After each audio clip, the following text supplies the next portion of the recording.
Welcome to Shell Lectures. So this is part 3 video, that is NCERT class 10 science lesson 1 part 3 video. So in the last two parts I discussed about balancing chemical equations and about law of conservation of mass, and also in the second part we discussed about the types of chemical reaction with combination, decomposition, single displacement and double displacement. And those who have not watched those videos so far, please go back, watch those videos, and you can and we can go with today's part, that is oxidation.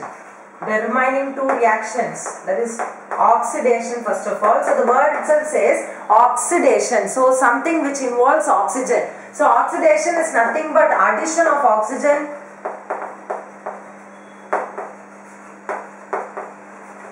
or we can put it in other words like removal of hydrogen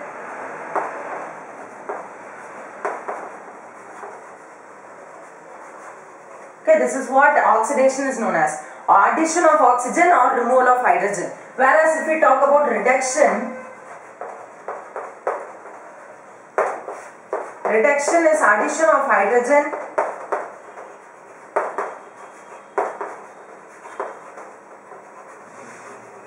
and removal of oxygen.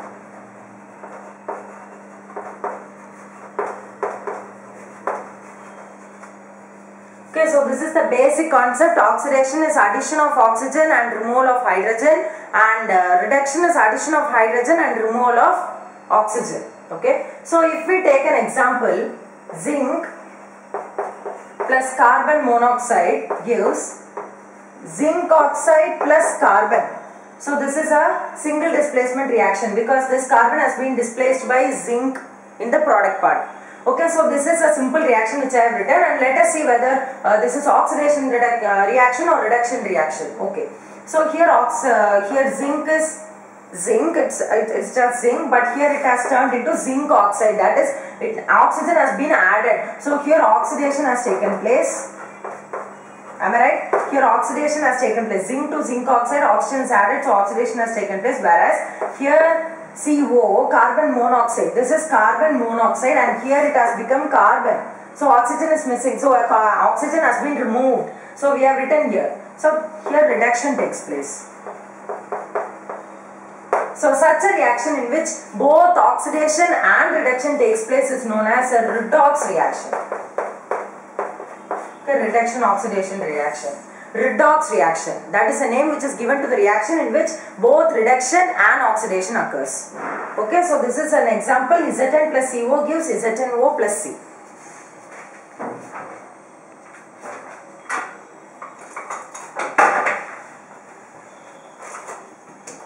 Okay, now let us talk about copper.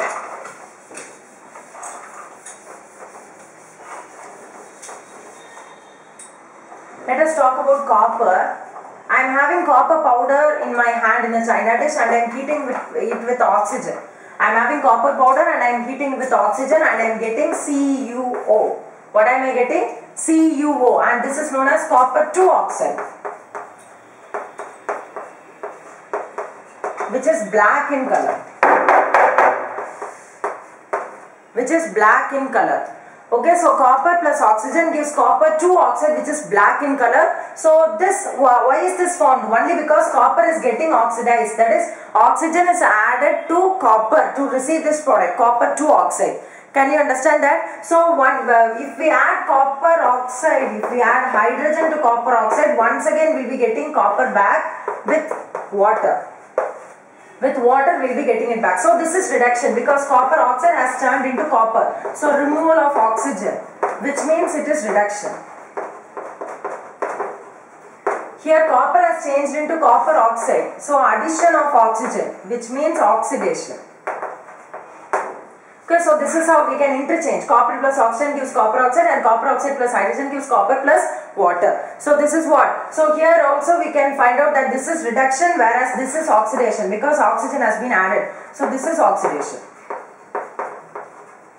So this is also an example for redox reaction, that is reduction oxidation reaction, that is both reduction and oxidation takes place in this reaction.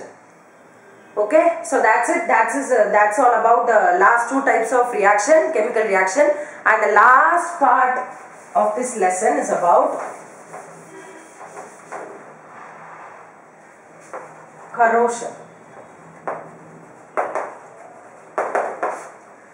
So corrosion is nothing but a deterioration or reduction in the quality of metal when it is exposed to some other environment. Okay, that's what is known as corrosion. It is just it is linked to the addition of moisture and air to a substance which makes it rust. For example, rusting of iron.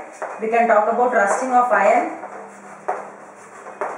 which forms a reddish brown like substance called rust on its surface. Okay, we will be learning about this in detail in chapter 3, but still, rusting of iron is an example for corrosion. Also, the green coating on copper is an example for corrosion. Green coating on copper, and also black coating on silver, Ag.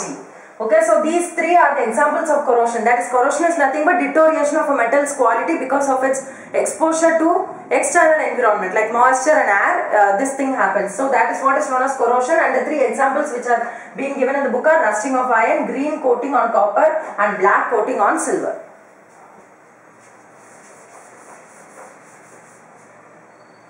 Then rancidity.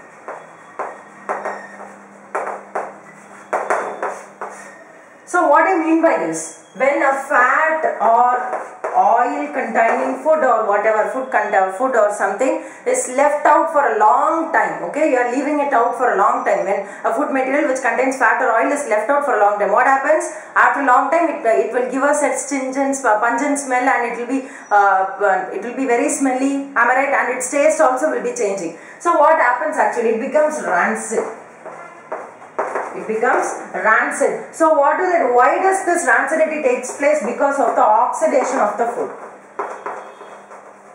Okay, the food materials become worse, they become smelly, and they taste bad only because of the oxidation which takes place in them. So what should we do? We must prevent that oxidation from occurring. So what we add is, we add antioxidant to those foods.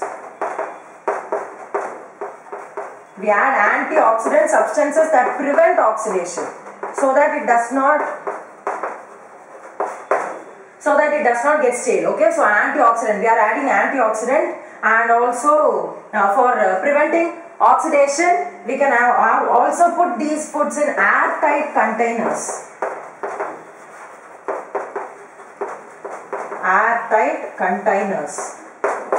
Okay, so that's all is about rancidity, and thus chapter 1 of NCERT lesson 1 science is getting over by today. So 3 parts have been put for this video. Hope you all have understood the core of this lesson, and please subscribe to my channel, like and share this video. Thank you so much.